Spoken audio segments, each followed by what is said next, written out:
Good evening, everybody. Welcome to the Violent Hippie Podcast. Tonight's episode, I am joined with my co-host, Rachel motherfucking Fiscus, and we have our special guest tonight, Coach Chuck Martinez. Yo, yo. Thanks for being on the podcast, Chuck. Thanks for having me. Yeah, my pleasure. So I will go ahead and let you introduce yourself. I just don't do a great job at introducing people. I'm just like, this is Chuck, and, he knows himself a lot better than I do. I don't know. So go ahead and hit the key points, man. Sure, yeah. So my name is Charles Martinez, and I'm an alcoholic. That's not true. I don't go to meetings. Charles. Yeah, so Coach Chuck. Wait, so you're not an alcoholic? No, I don't go to meetings. Okay. Let's get that. Make that clear. Rachel, stop talking. Go ahead. Yeah, so Coach Chuck, I've been here. I think I've been teaching now at Violent Hippie for a little over a year, like 13 months maybe. Something like that. I've been living in Virginia Beach for like 14 months. Before that, I was in San Diego for 13 years. Before that, I was in Washington State, just like across the water from Seattle for 10 while I was in the Navy. And then originally from New York. Here I teach striking and MMA, and I make vain attempts at training jiu-jitsu poorly. And a Pisces. There you go. And I like to party. There you go. Oh, yeah. So it was actually kind of a funny way that we got introduced. So we were actually introduced to each other by a good fellow friend, mutual friend of ours, Jeff Gum. He is the owner of Sunga Life. I went through buds with Jeff Gum, and he ended up going on the West Coast SEAL teams and then ended his career as a combatives instructor on the West Coast. And that's where you met Jeff Gum, working out there in the West Coast SEAL teams, doing combatives and stuff. And he had made, so Jeff and I obviously very close, and he had heard that you were coming here, moving here or whatever, and he had reached out to me and was like, yeah, you got to link up with Chuck, and, think he could, be an instructor at your gym, blah, blah, blah. And I was just like, cool, let's do it. And then I think he had set us up in like a mutual text or something like that. And then we started talking, and then you were confused, like, You were like, are you asking me to come, like, I didn't know what the hell you wanted from me. You were like, hey, man, just come through. Yeah, I was like, for what? I was like, yeah, I'm like, what are we doing? Just come on through. Like, and I wasn't sure, like, and because Jeff was just like, yeah, he's a combatives instructor, he's a cool dude, blah blah blah. I think you guys would get along or whatever, and like, I was like, I meant like come through and come teach, and you were like unsure if I meant come teach or if you wanted to be trained by me or something. I think that's what it was. Yeah, and you're I finally sent the message. I was like, I don't know what you're asking me, bro. Are you asking me to like coach me? I'm not looking for a coach. Yeah, you were like, I'm looking for a job. Yeah, you were thinking I was like thinking I had a job.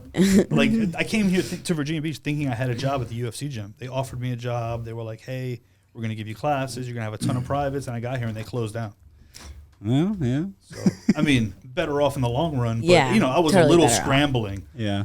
So I was like, I don't have time to go hang out. Like, are we going to be friends? Yeah, cool yeah, and yeah. shit, but that's not what I'm here for. Yeah, and it was kind of unclear as, to me as well, too. I was just like, does he just want to come here and train or what? That's cool. You're welcome to come train. And then you're like, does he thinking like I want him to coach me or like, and then it was just like, hey, let's just like be crystal clear. What's going on here? And I'm like, no, you can come train or teach here. Yeah, that's cool. You got a job. And ever since. You've been here ever since. Yeah, I appreciate that, man. I really needed it. It was a time where I was like, oh shit, I don't know what to do. Like I'm fine. I would have been fine. I mean, I still make a little bit of money. I do some social media stuff for my old gym, and so I was like, okay, I could pay the rent. You do social media stuff for your old gym? Yeah, I run the social media for the arena. Why don't you do the social media here? Nobody asked me. Yeah, like I post all their videos. And yeah, you make reels like every fucking day. Yeah. And I'm you make good reels too. I only did I hate doing that. It's not something I enjoy. But I did it because I was putting out instructional videos on Dynamic Striking, which is the partner company of BJJ Fanatics. So I was like, if I'm going to put out these instructional videos, I got to lay the groundwork to build the audience. So I started posting reels. I started doing research about how the algorithm works, and it's always changing and this and that.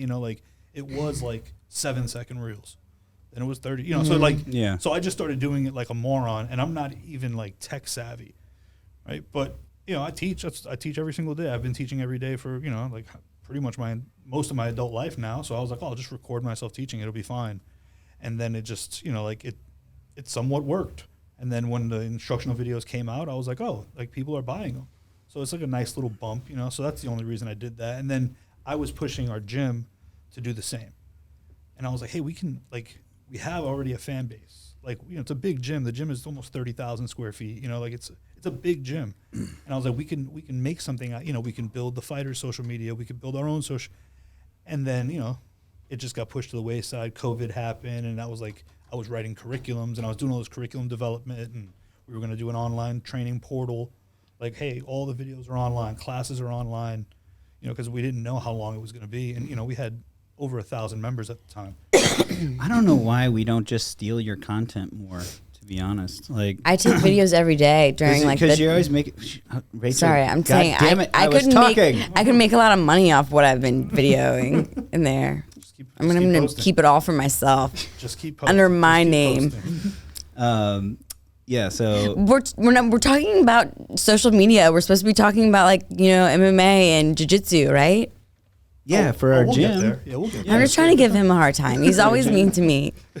Yeah, no, I'm just like, I'm really, honestly, I'm like so over social media, and like I've been doing social media hard, obviously, for years now, 7 years, something like that, growing my following, you know, multiple times. I've hit 50,000. I don't know how many times, probably 10. Yeah, you got it down now. Yeah, but I'm just so fucking over it, and but yeah, and I just don't want to keep up with the algorithm and with the latest and greatest and all that shit. I'm just It does start to feel like, for me, honestly, it feels vain. I struggle with like I try and keep my ego as low as possible.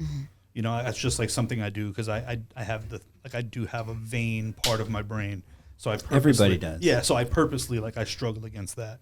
You know, especially as I got older, I just felt like I don't care what people think. Well, you know, there's a quote where like when you're So young. what I'm Go ahead. Our guest is speaking, Rachel. okay, no. You're gonna be pissed at what I'm about to say, but so when I was losing my dog Hendrix, I would post stuff on social media, and it was like a way of coping for me, because like people would reach out and they would either like relate or like tell stories, or like they understood how I felt, and it like helped me get through it. And that was social media. It's like, who cares what, you know, anyone's thinking? It's like it can be your outlet. Yeah, you know? I definitely agree with that. I agree that if you're positive on it, it could be positive. If you're negative on it, it will be negative. Should always be positive. Like you know, I have this discussion with my mother. She'll be like, "Oh, did you see this?" And I go, "No, I didn't see anything. How would I have seen that?" Exactly. You know, because all I see is MMA, dogs, other animals doing weird shit. That's all I see. And like all appreciation. That's on my feed, you know, that's all I interact with. That's all, you know. But like when I started posting those videos, like for me, it's not enough. There's not enough detail. Like those quick, like there's just not Need enough. more. It's not, There's no substance to it. It's just empty. mindless fucking like just attention, you know, or just like I think it depends on the person and how they learn. Like some people can look at an instructional real fast and then be able to do it. Me, I need like a coach giving me step by step. But like, you're the reels and shit that you post on Instagram, they're not instructionals. They're just like highlights. I've gotten highlights away with from little transitions and, you know, set to music. And I've gotten away from, like, at first it was all short instruction. It was like 3 things you're doing wrong with your jab. It's how to fix, like, it was just, but it's exhausting. I can't, I don't want, like, to take all this information and pare it down to just this. Here you go. Like, it just felt, but then people started, like it's watered down. Yeah. Like I started everywhere, like, because I go to fights a lot, especially when I was in San Diego. I was at fights every couple of weeks. And as people started stopping me and be like, "Hey man, I saw that video, it was really cool." And I was like, "Really? I thought that video sucked." Like I didn't, you know, the people were like, "Oh man, I watched it and I tried it and it helped me with this." And I was like, "Wow." I used one of your videos. It was I think it was, you used the wall for your punch. It was straight, like something with the elbow. I wanted, you know what I'm talking about? So your right elbow won't flare out when you're punching. Yeah, and I remember it was like before I even knew you, and someone showed me that video, and I used it. And I think those are the most beneficial, like little exercises that you can do that will help you, or even be like little like shadow boxing combo or something, you know. especially for someone at like my level, which is low. Yeah, like when I Comparatively was still in San Diego, I was teaching so much that it was easy to just clip something and just add some text and shove it out there. And now I'm doing mostly highlight stuff just to, like, at this point I'm just stealing other people's stuff. your classes are not easy though. You know, you use a lot of like footwork and stuff like that. So you really have to like think. That's like it's hard, you know, because it's like you can hit mitts all day, but if you don't have the footwork or like the head movement, then I mean you're not going to be able to fight, you know. And so I need to go to your classes more often. I'm a firm believer that you have to train you hitting the other person and them hitting you. For sure. Like I don't like the whole like, hey, punch the glove. I don't like that. I think if you're doing offense, I'm doing defense. Because if not, when do you practice defense? Like you just only when you spar. You can do light sparring, right? I see people all the time that are killers on the mitts, but then you put them in front of somebody sparring and they fucking freeze up. Their Yeah. feet, they can't move their feet. out. They start backpedaling. They're out of position. Anybody could be good on mitts. Any asshole could hit mitts. I'm terrible at mitts. But you can fight. There's a difference. Like like fighting is like mitts are a repeated pattern, or they're a conditioned response. They're a tool. But people make it like, he's got good boxing, and I just don't find it beneficial, honestly. Like you've held pads or mitts for me before and shit, and like, it's a good workout, you know, it's a good workout, but yeah, it's just totally different. I was like stuck because I was like, you know, I'd been doing a lot of like mitt work classes and stuff like that, but I couldn't get like my feet work down and like my head movements. But then when I started doing jiu-jitsu and like started doing some like shadow wrestling, and you know, I'd always do the shadow boxing, it like helped me a lot with just like feeling comfortable and feeling like, you know, like my feet work and stuff like that. I think sometimes because it's palatable for someone. It's not dangerous. Anybody can hit pads. It's safe. Good workout. And then it's a good workout. Your heart's pumping. You're sweating. Get that aggression out a little bit. I think feel like a badass. Yeah, you get a false. You get in the rhythm. You get a false sense of reality. That's not real life. Yeah. It's a conditioned response. Like it's just I throw here, my head goes here. This is the next logical thing. But that will happen autonomically if you just train. Do you think there's a benefit to hitting mitts? I think there is. I think I use it mostly as a cardio. Okay. Right, because like you can drill. I can 100% see that. So see that so as a like benefit. cardio, because when you're in charge of when you go, you create patterns. Right, so you raise your hands, you lower your hands, you raise your hands, you go. And those are readable patterns. So when like you see guys like Floyd, you know, or someone at that level like hitting mitts, and it just seems like choreographed to me in a way, and it's like it's almost like the pad holder, the mitt holder is like. They're playing patty cake, and they both know easy. what fucking comes through. But what's the fucking point? A lot of people. Is shadow boxing more effective? That's like a kata to me. Yeah, it is a kata. Is shadow boxing more effective than mitt work? Good shadow box. Every fighter should be able to shadow box, and your shadow boxing should have offense and defense and visualization, and it should be a ritual before you fight. I hate shadow boxing, but like it's like dancing. You got to feel confident because like for me, I felt so stupid. Shadow boxing, Rachel but as gets soon her as I could ass feel kicked when she shadow boxes. You get swept by the dummy. She just gets her ass Swept beat by the dummy. You're right. Like I can fucking shadow box. No, there's like if you like. According to that thing though, I can't punch. One of my coaches would say like, oh, you see people hit mitts, and you go, oh, that guy's got good boxing. Like that's not boxing though. Boxing is two people hitting each other. Yeah. But like boxing training is shadow boxing, bag work, pad work, drilling with a partner. You know, like that's all part of boxing. But like you can hit pads and know like if you're a good student and you have a good teacher, you could learn the mechanics of striking in a year. You'll know all the mechanics of it. You'll be able to make it look good in a bag, or if you're a good athletic. I agree with that. Yeah, you could learn the mechanics of striking in a year, but you won't be able to hit anybody. Like you'll just be like, you know how to do it. But when the other person's making you putting you on the reactive side of the like when you spar and you're on the reactive side constantly because you're not setting any traps and you're not initiating, you'll be like, I don't understand why I can't hit people. I know how to do it.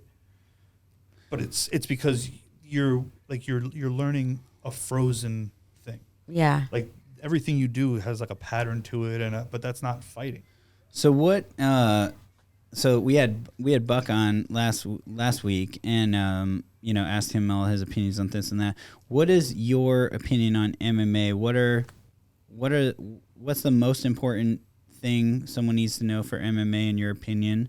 And start there. The most important base is wrestling.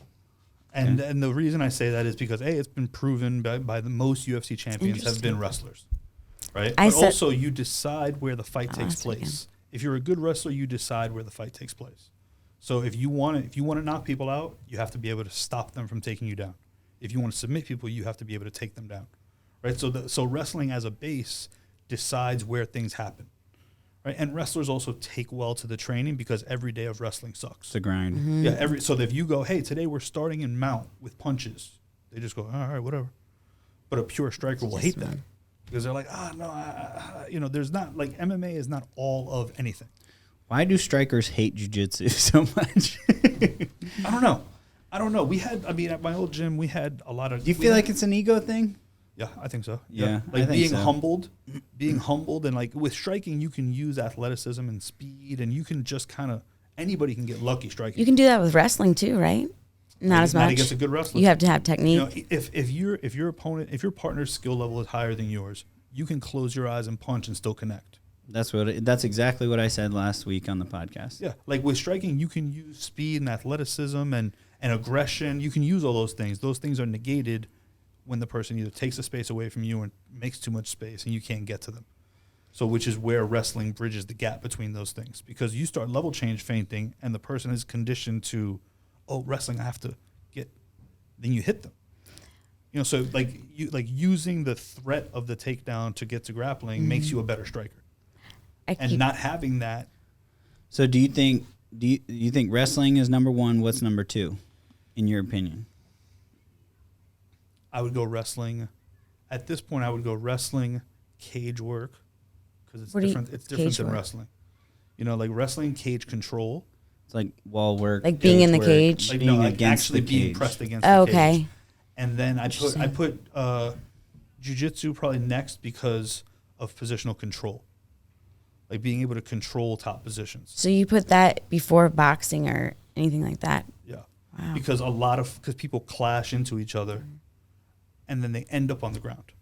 Like if two people that have never trained before fight, they're gonna end up on the ground because they're just gonna swing so hard that they're gonna throw themselves out of position and they're gonna crash into each other because they don't understand range. Mm-hmm. Like if you watch a lot of high level wrestlers in MMA, they throw super hard. They fall in love with striking because guys like DC would throw punches as hard as he could. Mitch Aguirre. Because what are you gonna do? Shoot? Right. Go ahead and shoot. They'll snap you down, front headlock you, and be on your back. That's exactly like my mindset. Like I'm punching as hard as I can, and I'm totally down for that. What about Khabib? Khabib's trash. Khabib's striking sucks. But that's what everyone says he's so good. Khabib controls range well. Everyone that goes against him says he's so good because he always knows where his opponent's weight is. And being able to take him by down. Everyone she's heard one interview I love with Dustin Khabib. Poirier. Okay, I'm obsessed with Khabib. I'll watch. I watch videos all night on YouTube about Khabib. I love Khabib. I think what Khabib did in his career is very impressive. But if you ask me who I think the best all-around MMA fighter is of all time, John Jones, I would say Demetrius Johnson. Mm. Most skilled. Well, most dominant, John Jones. Yeah. Most skilled, skill for skill, technique for technique. I don't think I've never ever seen anybody better than Demetrius Johnson. So can we talk about Shevchenko? Because I know you have some history with Shevchenko, and I think she's incredible. But and I actually proved this to Will the other day, that Liz Carmouche, how do you say her last name? Carmouche beat her in 2012 or something. That was a cut. Yeah, I know. And you can't even find a video. Liz was supposed to fight her sister. Liz had, I think, 2 or 3 Liz's fights. sister, or Liz was supposed to fight Shevchenko's sister. That event was like a small, like a C-level pro MMA fight. You can't even find I think in a Oklahoma video. or something like that. And she was supposed to fight. Shevchenko's sister was, I think, 2-0, and Liz was 2-0. And then when she got there, they swapped Valentina for her sister. What was Valentina at the time? She had 100 kickboxing fights. Oh. And she What was about like MMA? she was 2 or 3-0 in MMA. So she was way more experienced, and she was getting the better of Liz. But Liz, I think, up-kicked her and split her head and ended up winning what I the read. cut. Nice. Like Shevchenko, The referee I'd say called is it. the best fighter I've ever cornered against Shevchenko. Mm-hmm. Like her She's incredible. technical. just so technical. Her distance management was perfect. Her She trains reactions. at Tiger, right? She trains at Tiger. Yeah. Have you ever been to Thailand? No. What? I was planning a trip in 2004, and Wow. and the Navy wouldn't give me 30 days leave. They would only give me like just over 2 weeks. And I was like, yo, I'm not going to Thailand for 2 weeks. It doesn't make sense. I'm going to get 9 training days, and then a tsunami hit. Dang. Tsunami hit Phuket right where I was going. Like I was going to Tiger. It was like when their website was like a dog breeder's website from the 90s. That's when I was going there. I was all excited about it. And Damn, then we'll have to go to Thailand soon. Why does I she think train there? 2024 we'll have to make a trip to I'm Thailand. down. It I'm could- down. I got a couple of friends that are out there coaching. It's a good time over there. Yeah. Oh, I Like love it. now they have like full on MMA gyms. Yeah. They have full programs, Oh, wrestling programs. Phuket. Yeah. Phuket is a fighter's paradise. Yeah. And it's full on.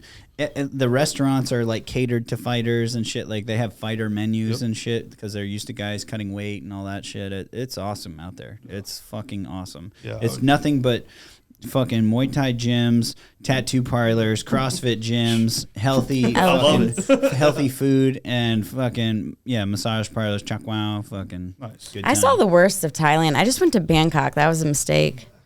Bangkok. Bangkok. Am I saying Bangkok's it right? fun. Bangkok's It's cool. all right. I mean, I trained at Yokow there. Big cities are big cities. yeah, big city. Yeah, Yeah, Big good city point. anywhere is not. Phuket is 100 times. I know. I better. wish I would have gone. I think my wife always says a big city is never the best indication of a country. Yeah, You know, she's like, right. She's right. You know, like, it's That's a great. really good You point. Great. You do a day. I like day that. Or two, you're like, oh, this is cool. You But then got to you're get like, out it's just there. any No, city in the world. You know. no, exactly. You're exactly right. I like that. Your wife's a smart woman. Yeah, she's all right. Yeah, she's pretty smart. Smarter than me. I'm So, an idiot. dive a little bit more into your background, if you don't mind, your story, kind of coming up and where you got, how you got where you got. Cool. What got you into martial arts? or Started whatever? martial arts in 1996, and I started in karate just like everybody else. Gay. How old were you? I was 18. Oh, okay. I watched UFC 1 at my friend's house. Like, we watched it on pay-per-view. I remember we were like, obviously this fucking guy that's wearing the little underwear is going to win. He looks like an action figure. Yeah. And then he got choked by Hoist Gracie. So did you think Hoist did karate?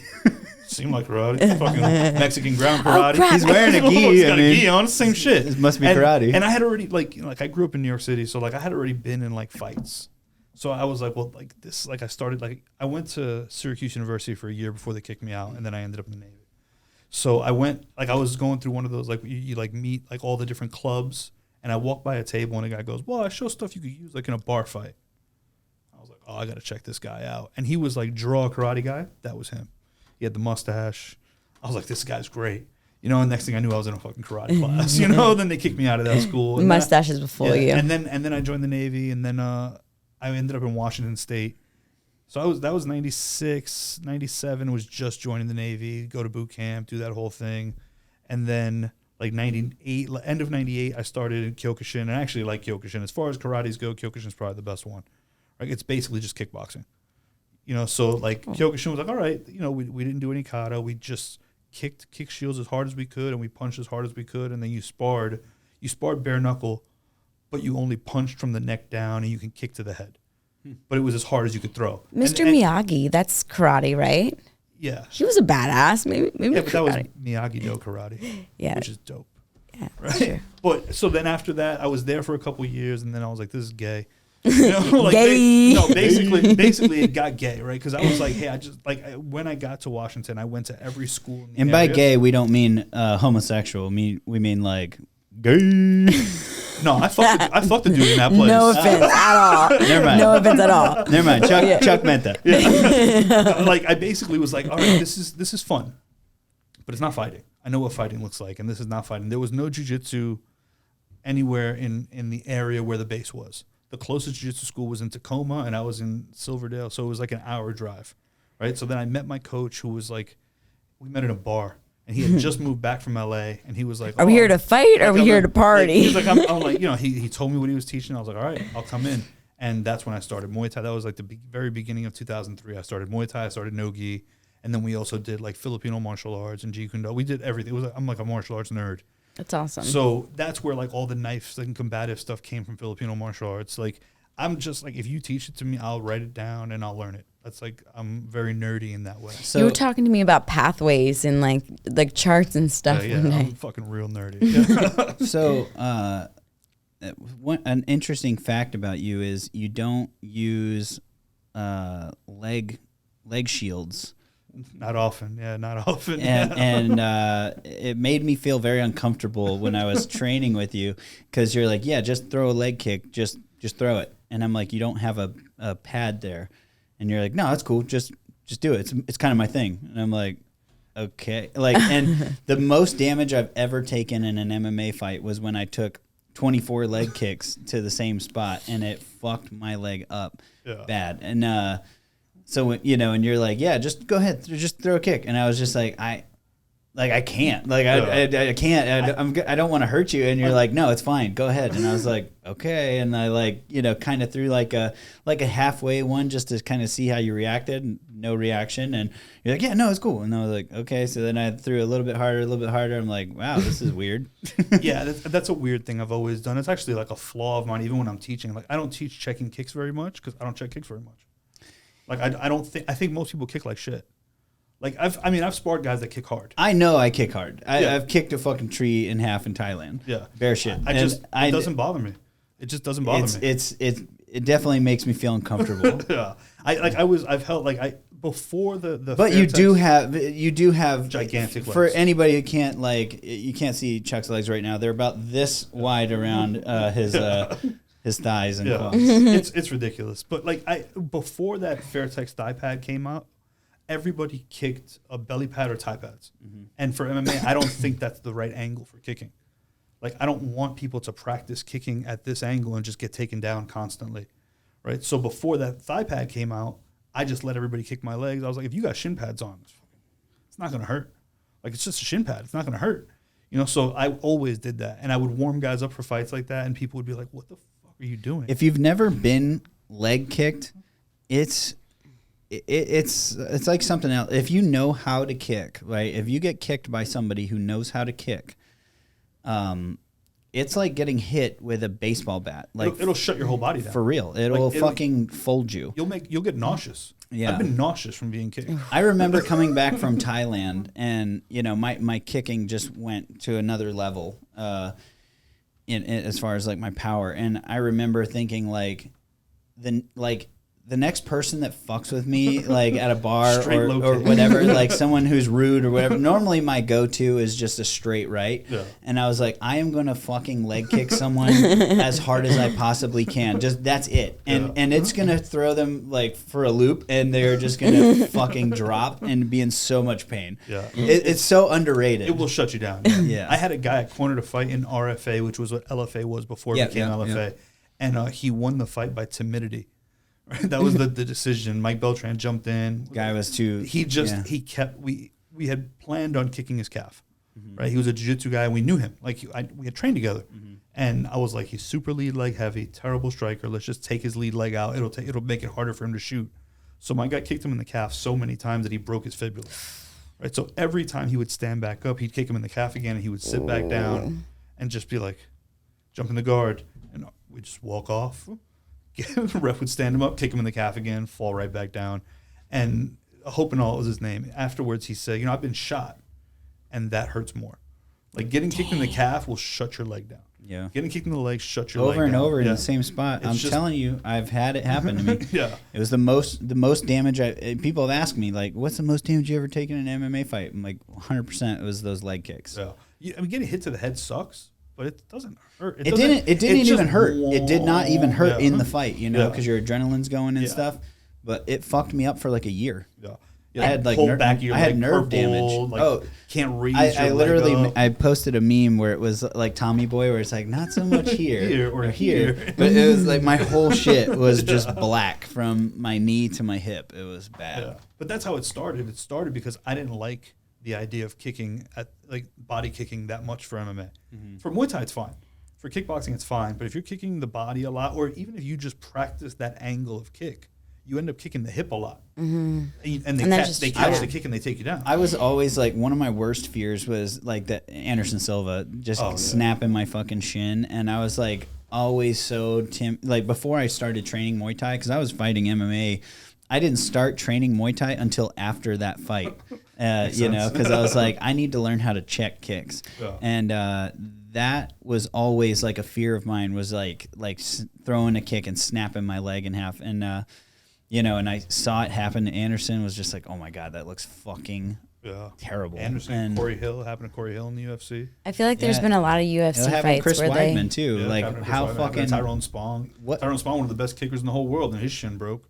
That means it could definitely happen to us. That shit is just wild. And but you know what's funny is like I had never thrown a kick in a fight, and I had to I did a fight in Glory Kickboxing, and like in the rules you have to throw a minimum of like 7 kicks per round, and I was like, fuck, like I was like nervous because I was like, fuck, I don't want to throw a kick, like you know, and I remember throwing a kick, like thinking, like hyping myself up. Like I had no problem swinging for the fence. I've broken my hands so many times, I didn't care. But I was just like, I don't want to break my shin. And I was just like, all right, hyping myself up, like I'm about to kick him. And I did like the bitch ass, like I did the fucking gayest kick you could ever see. It's just like gay. Yeah. And and I remember thinking like, okay, that wasn't so bad. and then and I remember like I only got better from there. I only threw 2 kicks. I threw like that bitch ass kick the first one, and then I threw like a less slightly bitch ass kick the second time, and then it was redeem myself. It was that was the end of the round, and I was thinking like, fuck, like I'm gonna get DQ'd or something, you know, I better like just knock this fucking guy out. And then I knocked him out in the second round, but I was like, sweet, fuck kicks. Yeah, I mean, they're definitely, I mean, you're going to break your feet. You're bound to be good at one of them. I have fucked my feet up catching elbows, man. Oh, yeah. I had an MRI one day at the VA. I had a big lump. I kicked someone in the knee, and it pissed me off, so I just kept kicking them like over and over and over. I was so mad, like they got me. Because you always hurt yourself when you're trying not to kick hard. Man, like, if you try and take something off, they always like you end up kicking their knee. Dude, I'll get in a rhythm where I'm like feeling it, you know, and I'm like bah bah, and I, like, you know, when you're kicking hard, like I said, it will fuck people up. Yeah. If you're catching just, you know, you just catch them on that leg meat, you know, and it's just fuck, you can see them wince, you know. Yeah. They don't want to feel that shit, you know. You hit them 2-3 times, they're like, fuck this, I don't want to get kicked again. And then you're like, you know, feeling yourself and you just throw it as hard as you fucking can and catch. That's when you catch the elbow or the knee, and you're just like, fuck. Yeah, I had damn it. I had this lump in my ankle for like 3 months. And I was like, all right, I might have actually hurt myself. It felt fine. But so I go to the VA, get an MRI, and they're like, well, there's nothing there. It's probably just fluid. They're like, but do you know you have like microfractures like all through the end of your tibia and the tops of your feet? And I was like, yeah, that makes sense. Yeah. And the doctor was like, how could that make sense? And I was like, yeah, I mean, I've fucked up my feet a lot. I've kicked a lot of knees and elbows. Like it shit just happens, you know. Like if you're gonna kick, you're gonna break your feet. I hurt my feet when I kick, like my shins when I kick. Like I guess my kicks are that bad, but it's like everybody does. I hurt. You know what I mean? Everybody does. Everybody bruises at the first. Microfractures. And then checking hurts too. Yeah. If you check right, if you check right, it doesn't hurt. It hurts them. You're supposed to check with the proximal part of the shin, so the bigger, thicker part of the shin near the end of the lever. Where the fat is. Like up closer to the knee, so that's a big thick part of the knee. And you're flexing, so it's like it should hurt them way more than it hurts you to check a kick. Yeah. Oh, that's what happened with you know, Chris Weidman. He checked Anderson Silva's kick, you know, and fucking broke his shit. And then Chris Weidman broke his. Which fucking is crazy. What are the odds of that? That turn of events is crazy. In the same fight? No. I was like, wait, what? One right after the other. Just bang. Just double kick. How did Conor McGregor break his leg? Was that a kick? Same. Well, he kicked, and then when he stepped back and put his weight on it, it basically broke from the kick, and then when he put his weight back on it, folded. Didn't stand on it. It's gross. It's crazy, like how rubbery your skin looks when that happens. Oh my God. It doesn't look real. I don't like watching I don't like it. Yeah, I don't like watching it because every time I see it happen to someone, I go, that could have been me. Yeah. Could have been me a million times. Mm-hmm. You know, like it just could happen. Yeah. Like it's a lot of times it's just the wrong angle of your shin against the wrong angle, like the pointy. Anything in your body, your fingers. I've broken my hands. Like I said, I've broken my right hand 3 times, my left hand twice, my knuckles like on both hands, but those just aren't as bad. No. You know, I've never broken my hand punching a person. I broke my hand drunk beating up a car and a wall. Yeah. And then I just came to, and I was like, oh no. And I was in fucking nuke school in the Navy. I had a bone. My name's Charles. I'm an alcoholic. Yeah, that's why I don't drink anymore. I had a bone come out of my skin once. I broke my humerus bone. It went like my horse ran me into stall door and went like this, and the bone literally like was poking out of my skin.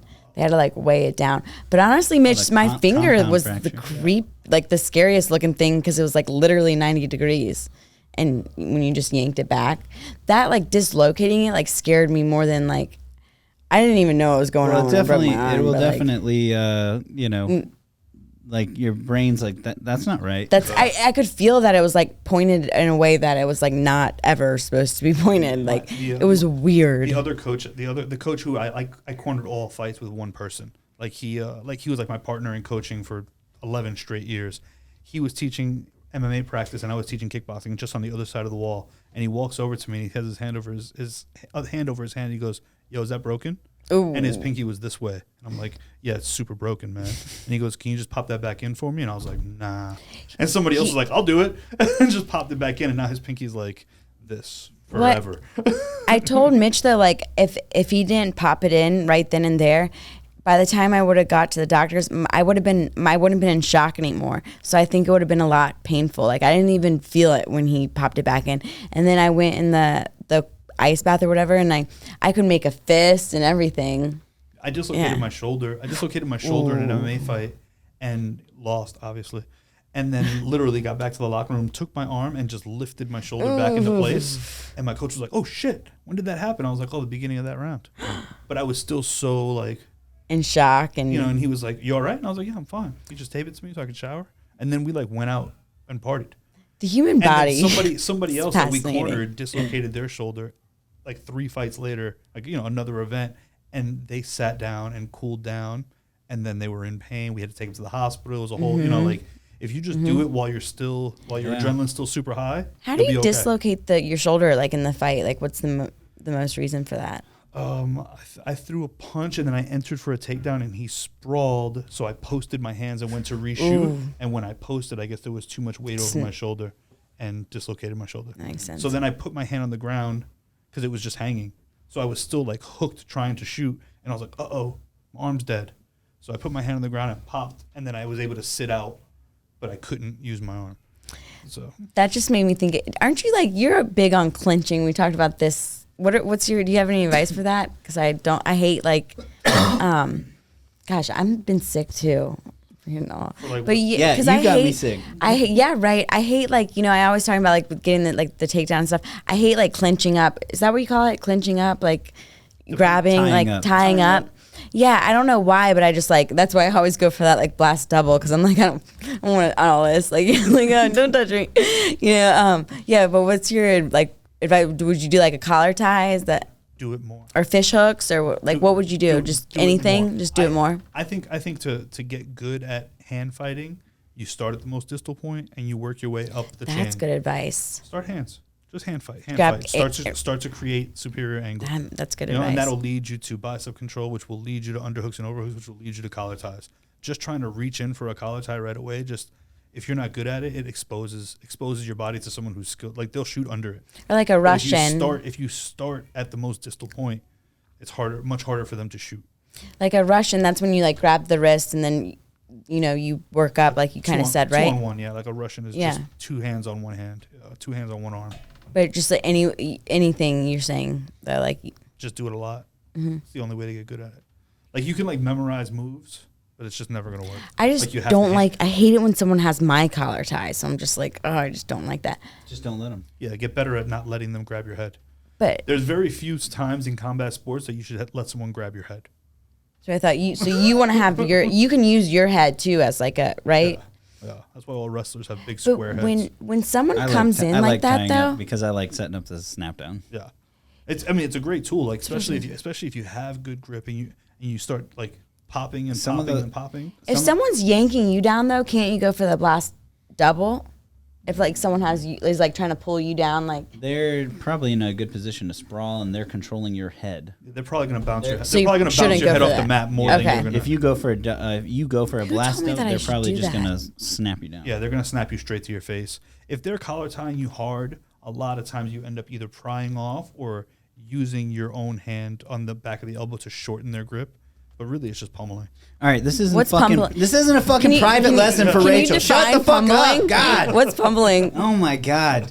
Next, what were you? And so you started your karate journey and then started. And so What's 2003. Google it. Yeah, 2003 is when I could say What's I earnest- pumbling? I remember. You just fucking say what's pumbling. Yes, but remember, I You're have never a getting topic a that blue I belt. want to talk about. You're never getting a blue Hey, belt. whatever, I quit. I quit this podcast and quit. Good. So like 2003 is when I could say like I like in earnest started really training MMA. I was training martial arts before that, but 2003 is when I could say, okay, like I was doing all the pieces that, okay, this is MMA. So then I fought MMA in 2005, dislocated my shoulder, put it back in, and then Did you only do one fight? Yeah. Yeah. Yeah. I ended up never going to the doctor, of course. I just put it back in, and then even like jogging, my shoulder was popping in and out. So I had completely torn my labrum away, and then I just went back to training. So I went back to like rolling with my hand in my shorts and like dumb shit. Like my coach and I had like a meeting. When did you start jiu-jitsu? I started no-gi in 2003.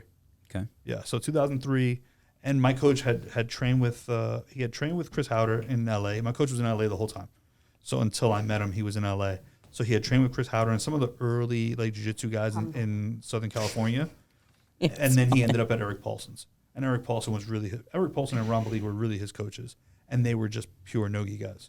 So I think my coach hated the gi. So in turn, it made me hate the gi. And his take on it was in the late 90s in LA and the very early 2001, he goes, you only saw purple belts. And if you saw a black belt, you were like, holy shit. But they didn't teach anything.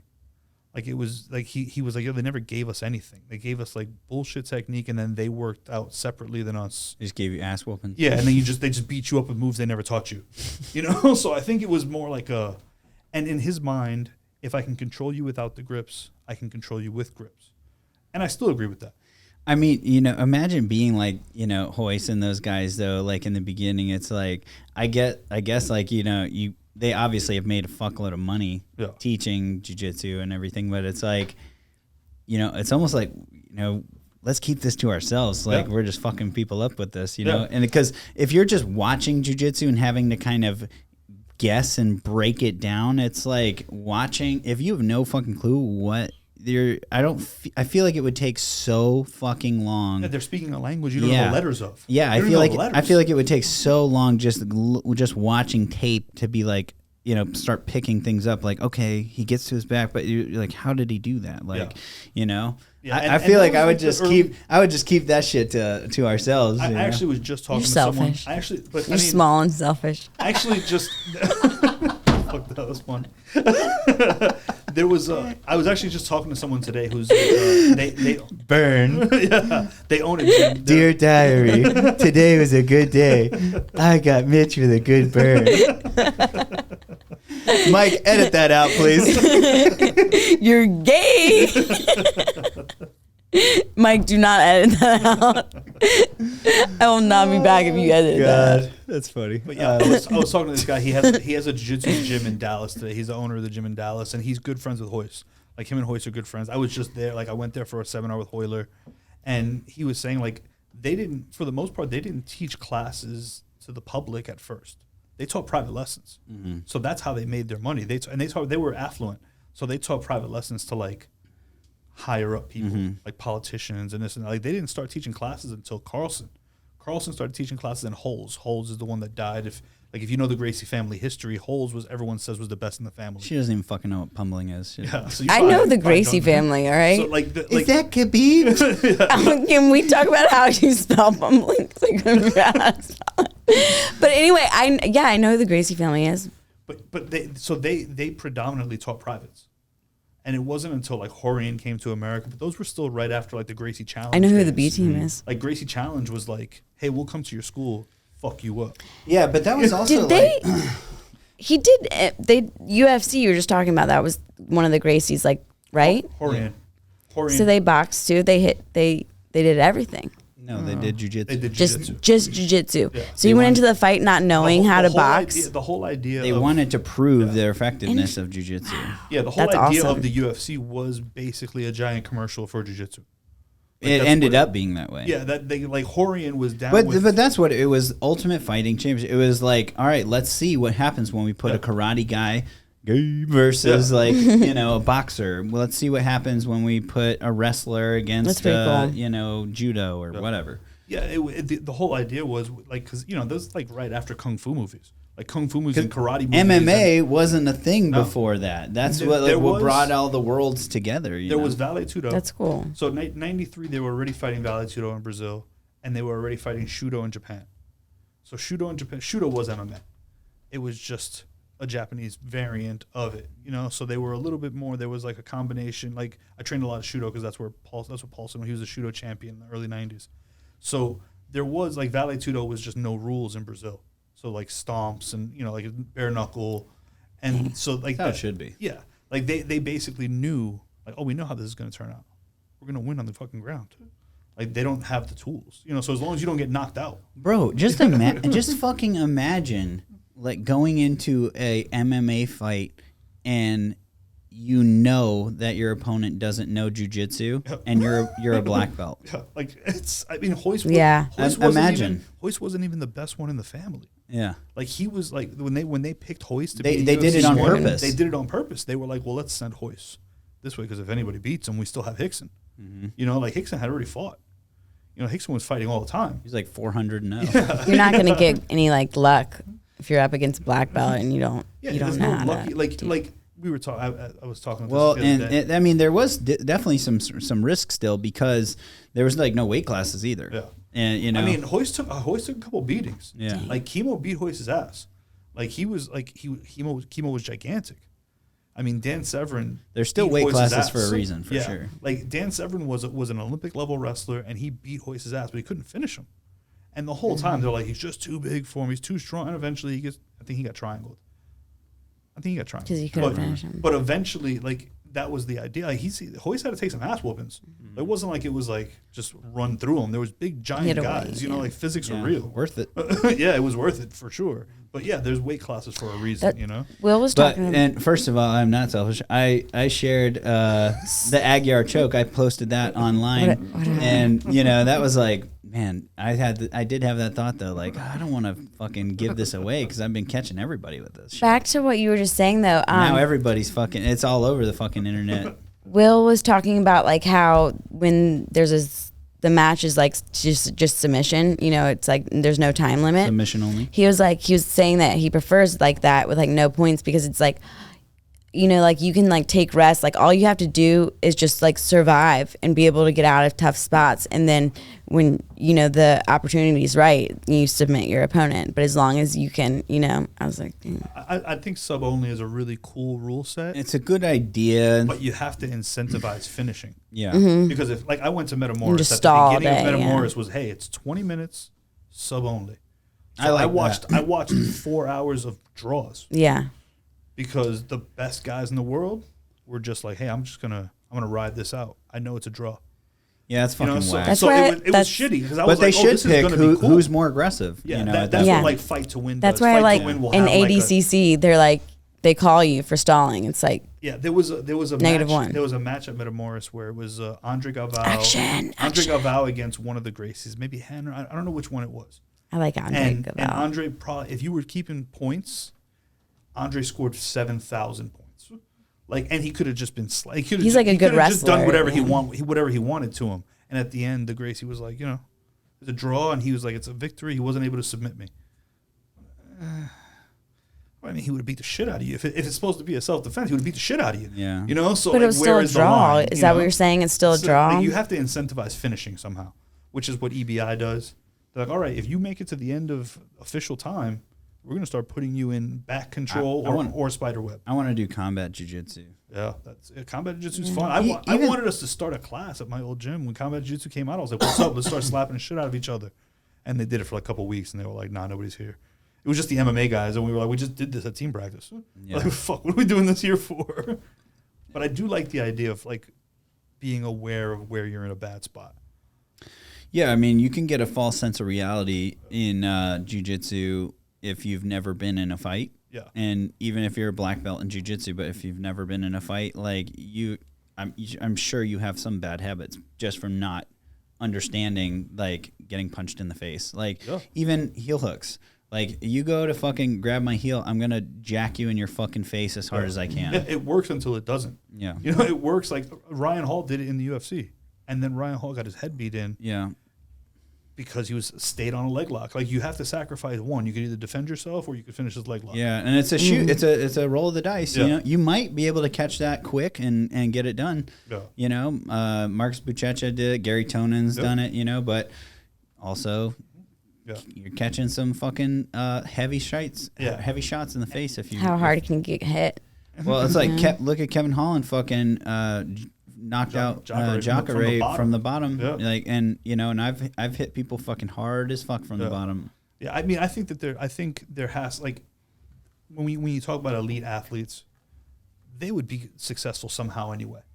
But when you take the average person and you just teach them like the basics of jiu-jitsu, I think it's very easy to get a false sense of like, man, if somebody grabbed me, I'd what are you talking about? You ever been in a fight, bro? It ain't like that, you know? Like it's and like real fighting is fucked up.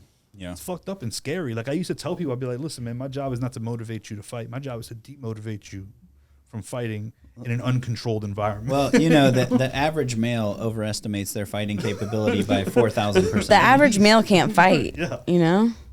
You Or like you if ruined the joke. they're Rachel. watching the You UFC. ruined the joke, Rachel. The average male can't even watch a UFC fight and know what's going on. That you know what I mean? You'd be surprised. No, that's why I'm single. 4,000%. This guy's I got you. pumbling, I think. Fuck you. All right, it's whatever. As soon as you tell me what it is, I'll be like, duh, I'm like better than you.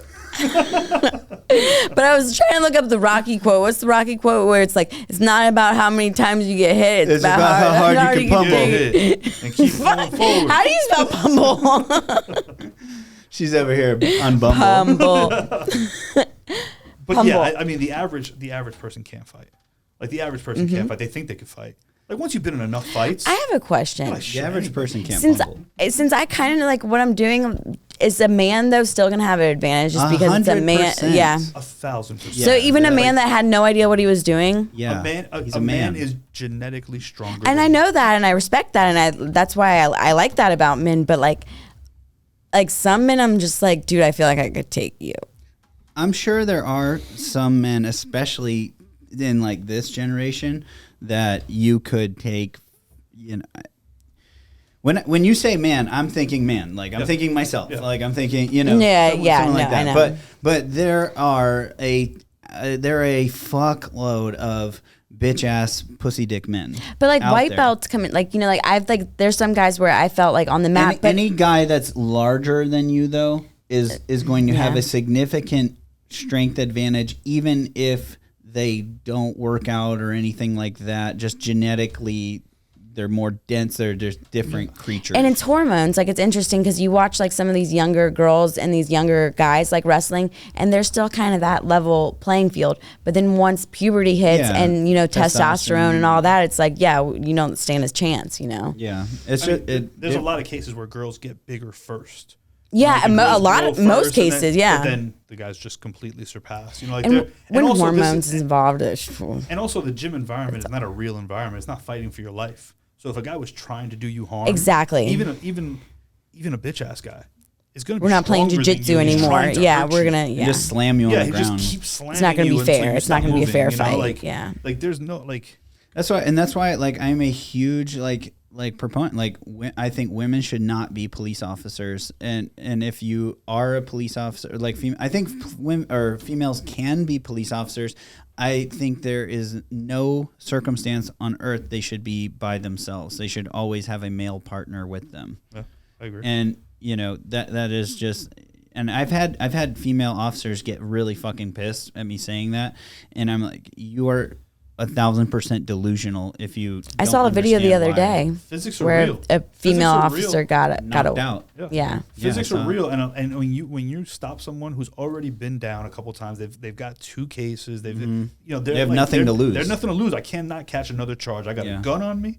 I can't, like if I let you arrest me, I may go to jail for a long extended period of time. And don't get that twisted by any means. I also mean there are a fuckload of men that should have no business Yeah. being police officers as well.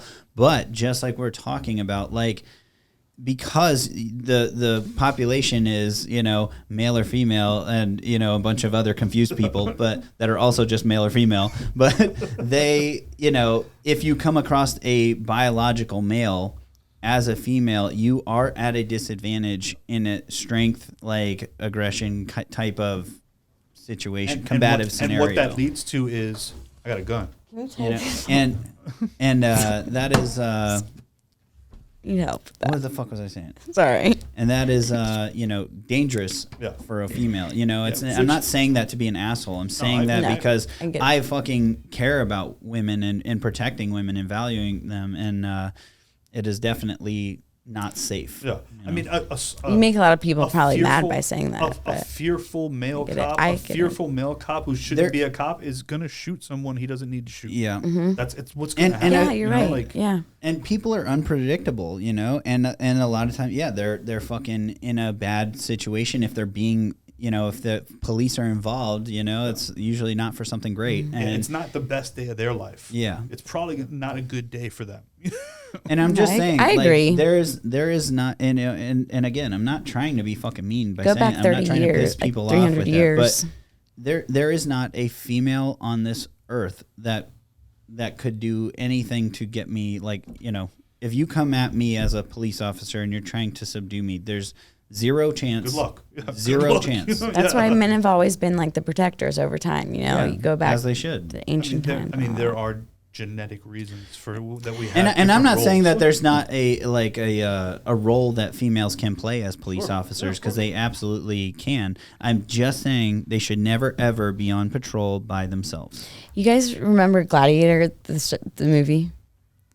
Like the beginning of the movie where he's like getting ready. Sorry, this was a little off topic, but it made me think of that because he's like, protecting his, his, I guess, country or whatever you want to call it.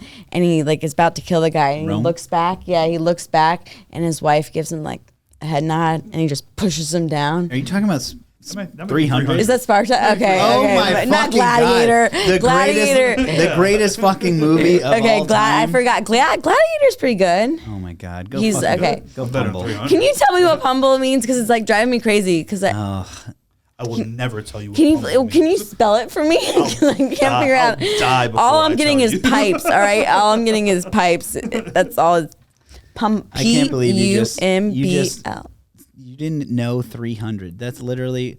I got a fucking Leonidas right there. So you know what I'm talking about. She also goes.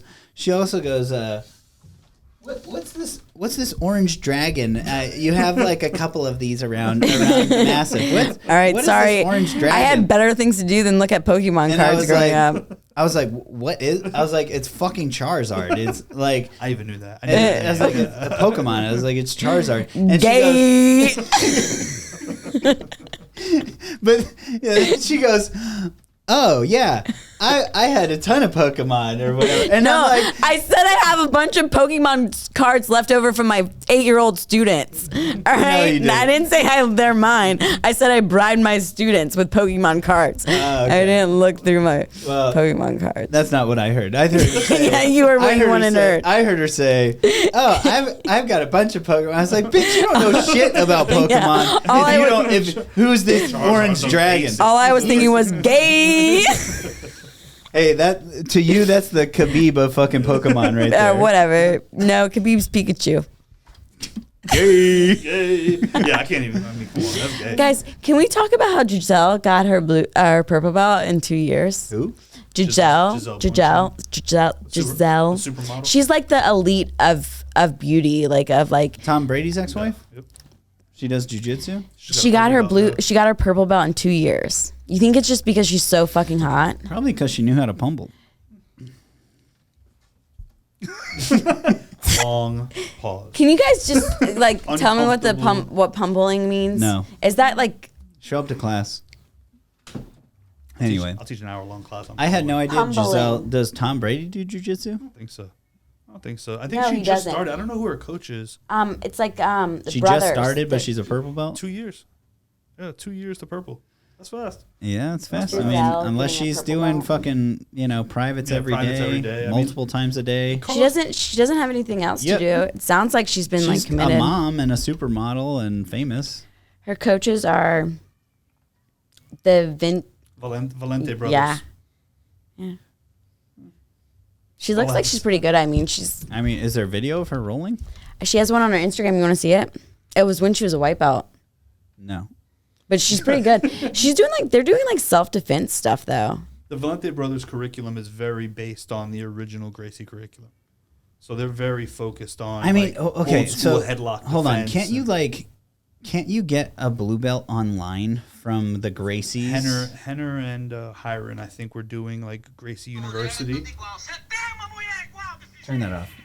It's so Brazilian. It's kind of like karate, right? It's so Brazilian. Sorry. Listen, you can make yourself look good on pads, and you can make yourself look good doing cooperative drills if you both know what to do.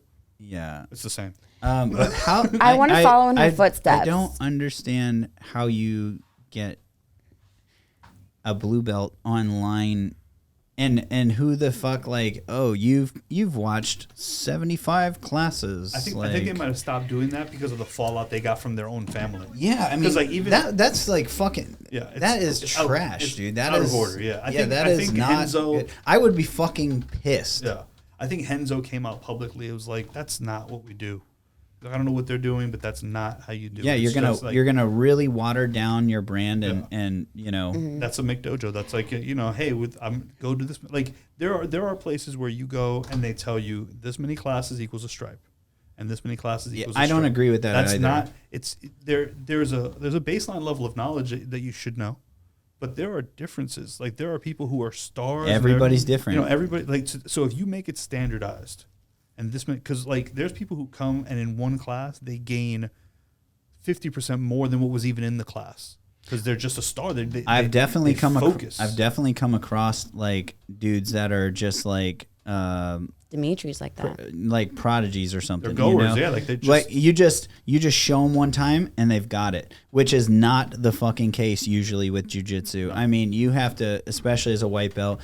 It's like learning a new language, and you have to fucking over and over and over. Even I just showed you this 5 times in a row, and they'll still fuck it up. The most basic stuff, and that's very, very normal. Yeah. That is very normal. But I've had guys in here that I'll show them one time, and they've got it, and then they'll hit it during the live rolls. Those are anomaly people. And they just remember. It's like they have like these photographic memories or whatever, or they just their brain is wired that way to learn. A guy I used to train with, I mean, he could watch like Mike Tyson videos, just training or whatever, fighting. He would and just mimic it like right away, and I'm like, God damn. I think there's a lot of people like that, especially in jiu-jitsu, who are somewhere on the spectrum. Oh yeah. Mm-hmm. Like I've seen high level guys, and when you look at him, you're like, his brain doesn't work the way my brain works. Mm-hmm. Like I'm a good student. Like if you show me stuff, I'll go and I'll write it. They're intellectual. Is Gordon on the spectrum at all? Like publicly? I don't think so. But his coaches.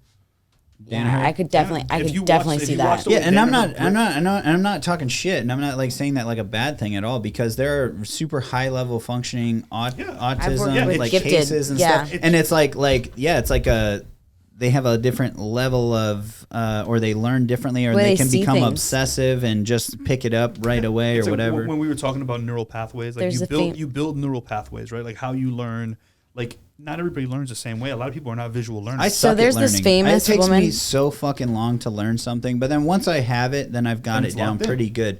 But it takes me a long time. It took me a long time with jiu-jitsu. I mean, I was that student that's like, can you show me that again? Like, 5 fucking times in a row. Once you know your learning style, you can get better.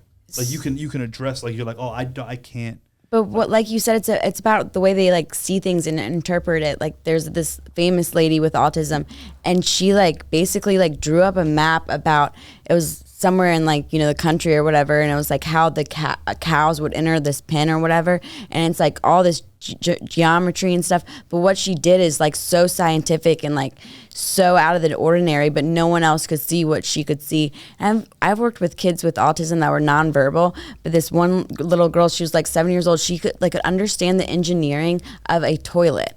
I've had like a 4th grader lock us out of an iPad for months and months and months. Not even like the IT people could figure it out, but they just understood how things worked. And like Yeah. And jiu-jitsu is very much like an intellectual sport, just as much as a physical one. The old days, like in the early 2000s, it was a bunch of gorillas that wanted to fight. Those days are gone. The people that do the best at jiu-jitsu now are nerds. So Nerds that are strong. Yeah, they're super strong. I have a question. Another thing I was trying to point out this last time, but it's like you don't see a lot of like 30-year-old, 40-year-olds dudes going to Muay Thai 4 times a week, but you see them going to jiu-jitsu like 4 times a week. Do you think the belt system has anything to do with that? No, I think it's the impact on your body. Muay Thai is harder on your body, like energy level, like like the kicking, and it's a very hard impact. Okay, I see what you're saying. Day to day, striking feels harder, and I think over your whole life, grappling is harder. And I think it's wait, striking classes. It's more of a cardio, like that kicking the makes nuts, sense. and people don't like cardio. But you're saying over time, jiu-jitsu is harder on your body? Yeah, I think you have more long-lasting injuries from jiu-jitsu. Buck was saying he's gotten more, injured more in jiu-jitsu. Yeah, I could see that. Yeah, I mean, I've never had my nose broken from being punched. I got my nose broken grappling. I could see I've that. popped my elbows. I've dislocated. I've been hurt grappling way more. Well, there's just a lot of like. There can be like just a lot of you're just in a lot of random positions, and and it's like elbows accidental, a heel that comes over, or other people rolling next to you in a crowded like if you gym know you're going to be hit, it's very different than getting hit when you're not expecting it. That makes like sense. getting kneed in the head when you're just trying to pass and someone kneeds you in the head. You're like, it's like getting struck by lightning. It stuns you. Yeah. I think striking seems a lot scarier than it really is. You know when it's coming. It's just shitty and hard. But like I think jiu-jitsu, because it's such a mental challenge, because you'll never have all the answers. Like someone will, there'll always be, at this point now, there'll always be some new part of game that you're like, fuck that part, I don't like that. So you've always enjoyed. Have you always enjoyed striking more? No. No. What? Why? You're primarily a striking coach. Because in the early days, I preferred grappling. Like in the early 2000s, I preferred grappling because I like the puzzle. I like the. I was going to say, to me, grappling is far more dimensional than striking. Yeah, especially now. Like then, it was pretty simple. Like it just hadn't evolved the way it had now. I preferred grappling, and then dislocated my shoulder, had shoulder surgery. My neck, I hurt my neck pretty bad, and I couldn't feel my hands. Like I can't feel these fingers ever. Right, and I can't raise my shoulder above 90 degrees. Like because I had a Navy surgeon put my shoulder back together. So 90 degrees, if you get an underhook on this side and you jack my arm up, I have to tap. So good to know. Yeah, very good to know. I mean, listen, you're gonna get me. Like if you jack up my left arm to shoulder level, I'm just my other hand is out and I'm waiting to tap. And because of that, because when I was young, I was very competitive. Like now I'm 45, I'm not very competitive. I would let you start on top and I'll just survive.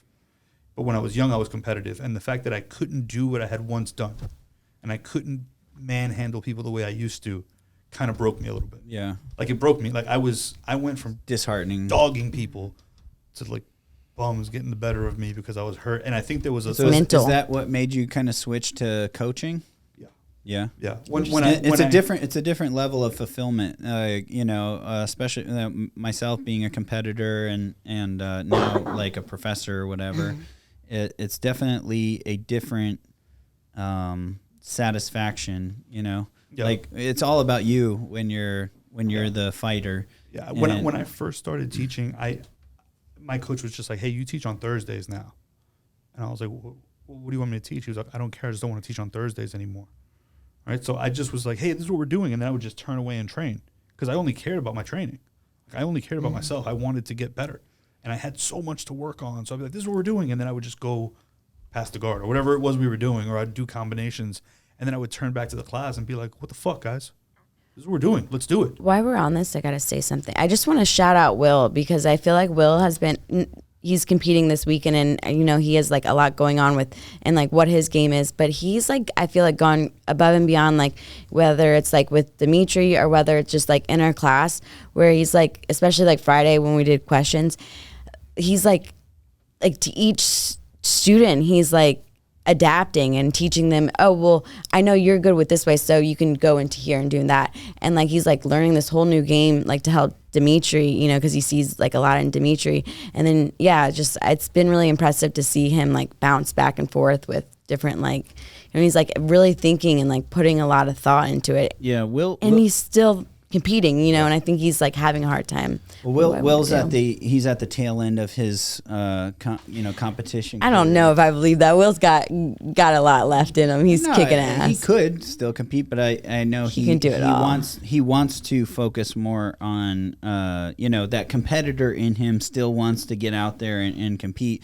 but he cares a lot. He also realizes, he's at the tail end of his career, and like now he wants to shift and put all his effort and focus into being, he wants to be like the next John Danaher, and you have to. I think he just wants to be a good coach. You can't. Not it's John very, Danaher. it's very difficult.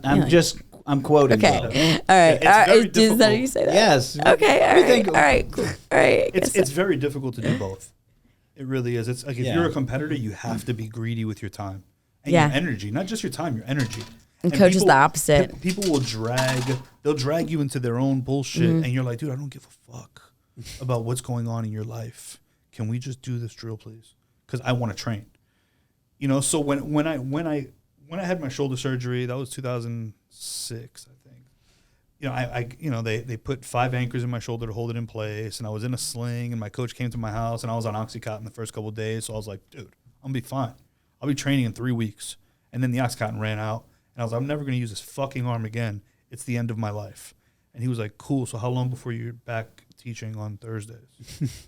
I was like, bitch, I can't move my arm. And he was like, but you can show stuff. And you could use 2 people and show stuff and just teach. And I was like, but that's not what I want to do. Like, I don't want to do that. I want to train. So that was a little bit of an adjustment for me. But my coach was good in the fact that it was like near the end of my time with him, it'd be like, everyone grab a partner. Charles, take the new person, please. Mm-hmm. So I thought it was like, I feel like you're fucking with me. Why are you fucking with me? Like, I just want to train. And he was like, but yeah, you're good at teaching the new people. So again, it turned into what I do for a living, the only thing I enjoy doing. But it was definitely an adjustment of like, the focus is not on me. And I want a coaches like play such an important role, whether it's like in the gym or outside of the gym, where like I've had some coaches where they hold me to this higher standard that I would never have hold like myself. And it kind of like makes me take myself more serious, and like just the fact that they believe that I can do it. I'm like, okay, I can do it. And it's like good, like, it boosts your confidence. And then like, whether it's like when you face adversity in the outside world, it's like, okay, yeah. If I could do that, I can do this. Like, I think that part is martial arts in general. Like, if you could do this, you could do anything. Like, that's how I think. Like, if you can, like, weather the storm here and keep showing up and suck every single day, and eventually, like, I'm better than some people now, and I'm learning, and I'm not the idiot that doesn't know. I think it just shows you that you can accomplish things. A lot of people just, they because you're not going to be good at it right away. There's no naturals. There's natural athletes, but there's no naturals that just get the moves. You get finished. That's how it works. Like anybody who walks in and thinks that they're just going to be the top dog right off the bat, you're going to get humbled. You're going to get fucked up. And you're going to get humbled by someone that you don't think should be able to humble you. Mm-hmm. Like, especially in jiu-jitsu. Especially in jiu-jitsu. Like in striking, you like, man, I got hit. I hit some people. But when you come in and a nerd whoops your ass for 5 minutes and they make you like just basically be like, question everything. Can you please stop because I'm dying? Like that's hard on your ego when you think you're tough. And that's the thing I really like about jiu-jitsu. It's like when I get you in a strangle, you're tapping like, please don't kill me. Yeah, like this is because it. Have me. I could hold this and then you're gonna go unconscious in a few seconds, and I could hold this until you die. Yep. You need air. You need water and you need food to survive. Yeah. The fastest to remove your life is air. Yeah. You can last months without food, days without water, minutes without air. Seconds, you're dead. Right? Yeah. I mean, people like you guys did. You guys did. You just pass out. You guys did the video on how quick you fall asleep. Yeah. And people think that they have like, man, I would just no, you wouldn't. You go to sleep right now. Like it's that. Do you know how many people thought that she was faking it? And I'm like. No, it's that. You quick. Understand, like, that I'm choking her? Like, I'm choking a white belt female that's not resisting. Yeah. You think that it's can't immediate. Put her to sleep in 3 seconds? Like, what are you? Yeah, people have people like you said. People have a false sense. They have a false sense of what it would be. Like, man, what I would do? No, you would do nothing. Yeah, you would do nothing, and you would just you would fall apart. and then you go sit in your car and cry. That's what you do. A lot of people show up and then don't show up again. Yeah, especially anyone who's like the toughest of their dopey friends. There Like you if go. you're the toughest of your dopey friends, you're like, I should probably fight. Well, that's why I feel like a lot of Navy SEALs is hard to get going in jiu-jitsu because they don't have a big they don't like ego. that. Yeah. That's They're used to being like the the top of the top, the pinnacle, the apex predator, and now you're like, fucking guy whooped my ass. This is the world's most dangerous accountant. Yeah. This accountant whooped my ass. Like that's a hard pill to swallow. Mm-hmm. And there's always someone that can whoop your ass. I like that reel you sent me the other day. I need a pump. Like it's like it's like some 120-pound girl just tapped me out in Brazilian jiu-jitsu, and it's like this big like strong guy, and he's like, "You need a pump." It is a hard pill to swallow. Yeah. And I think that's like I ran the fight team at the gym in San Diego for 11 years, right? So I cornered, I don't know, 500 fights probably. And people would come in and be like, "Hey man, I want to fight." I'd be like, they'd tell the front desk would send them to me. And I'd be sitting playing on my phone waiting for my class, and I'd be like, "Cool man, how long you been training?" Like, "Oh, I've never trained before." Like, well, what are you talking to me for then? Why am I having a discussion with you? They're like, "How long do you think before I'm ready to fight?" And I would always go, "Maybe never." And they'd be like, "Well, why?" I goes, "Maybe you're a bitch. Like maybe you'll never get good enough." What makes Like- you think that you will like- be good at it? Like it's a thing you've never done. How long before you can play college basketball? I don't know, probably never. Like it's a fight at any competitive level. You're kind of an elite level athlete in multiple things. Like you have to be able to keep up. Like MMA doesn't use all of anything. It is, though, a very mental heavy sport. And I always say, like, fighting is 90% mental and the other 10%'s in your head. Yeah. I mean, definitely. And I was watching a YouTube short today, and Sugar Sean's coach was talking about how he had two fighters in the UFC that 5 minutes before they walked out, they were just like, I don't want to do it. Like, That happened at the UFC level. That happened to me in the UFC, cornering a guy in the UFC. Like we had gone to weigh-ins, everything was good. It was at the Ultimate Fighter finale, and he was fighting another guy that was on his team in the house. And like after the weigh-ins, everything, we were rehydrating. It was all right, fights tomorrow. He was like, "Why am I doing this?" I was like, "What the fuck? What do you mean?" He was like, "I don't want to fight that guy." He's like, "I like that guy," and I was like, "Bro, this is your fucking job. This is what we're doing." So it wasn't because he was scared of him. It was because he liked him. No, he whooped his ass. Well, these guys, it was like a nerve. I'm thinking like Mike Tyson, like doing the eye thing, like staring you down. I would be like, I wouldn't want to fight that dude either. Well, Peace. it's a lot of, it's a mentality. Would you for fight sure. Mike Tyson if he's staring at you across the ring, just staring? If I at had you? to fight against Mike Tyson, I would fight him. Have you seen him stare at his opponents? He's Yeah. like, Have you seen me? When I'm out there, when I go into a fight, I'm thinking like, I'm a lion, they're the prey. Like, I did look up former Navy SEALs that were like fighters or whatever, and your name was the first one that popped up. It was funny because I was like with Jen, we were at dinner. I was like, you know what? I'm not even going to give him the benefit of the doubt and say that I was, and then popped up. He's the only one that's gonna pop up, right? yeah, no, there's like another one. I think his name was Brandon Wolf. Oh, okay. Not sure, didn't get too far or whatever. What about that other guy with brown hair that does nothing? He was like really that good. guy. That one He guy. he called himself a gangster. The white guy though. What's his name? All right. I don't know. I'm not good with names. All right. Oh, you know who I'm talking about? No, I don't know. Who you're talking about. Shit. He was on the Ultimate Fight. What's the thing where they like are coaches? He's all over Instagram all the time. Conor Shit. McGregor. I fucking hate Conor McGregor. Go further. Go further with it. All right, no, let's drop it. I forget you. He's just threw up cute. what we're He's talking kind of cute. Oh no, I know who he's talking about. Oh, Yeah, you know what No, I'm I know talking what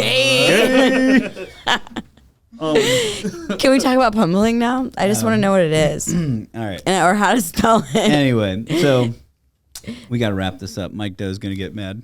We got to keep these to like an Oh yeah, hour we and a talked half. about Giselle. So can I follow on her footsteps? When can I get my purple belt in 2 years? That was the last thing I want. You're struggling tonight with words. So I need to go home and I'm tired. So I need to go home and look Pumbling up. You should already know how to pummel. You do know what pummeling is. I'm sure I'm great at it. You're not, but Great? You do know what it is. I'm sure I'm decent. I'll show you at the next class. All right. All right. Anyway, we got to wrap this up. So thanks for having. Oh, thank you for having me. Yep. Thanks for coming on. Thanks for coming on. She's rubbing off on me. Mitch, it's been you the whole time. Well, thank you for having me. This was fun. I appreciate it. Yeah. No, we'll definitely have you on again as well, and get a little. I'm gonna come. I'm gonna come to your class. There you go. My class starts promptly at 5. That's why Mitch probably doesn't come. Rachel is. I'll be there at 5:15. Habitually late. Always. You'd be a lonely motherfucker on the side at 5:15. All right. See, I need a coach. Like that who's gonna get really after me every time I'm late. I fucking yell at you every day. Make me like do burpees or something, or like in the. You're gonna get in the ice bath. No, I'm not. Fuck that. How about this? Every time you're late, you got to do an ice bath. How about no?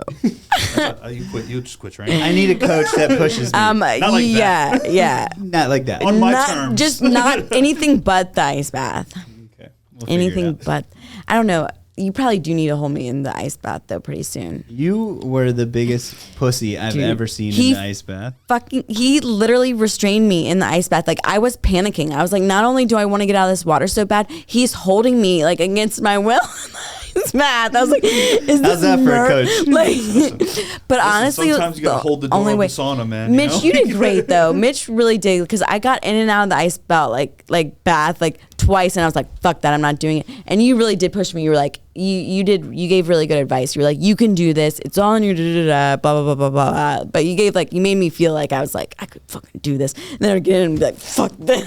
Some people do need that. Some people do need that kind of coach. He told me, he was like, Rachel, next time you get in, I'm gonna hold you in there. And so he told me that he was gonna hold me in there before he did. So, but honestly, after you get out, you feel so good. I'm like, dude, why can't I just make myself do this? Everybody's doing it because it sucks. Whatever. I do what I want. It does suck though. All right. Well, Thanks thanks for coming on. Appreciate it. Appreciate it. Peace out. Stay out of the ice baths. He's out. Thanks for tuning in to the Violent Hippie Podcast. Remember, be kind or else.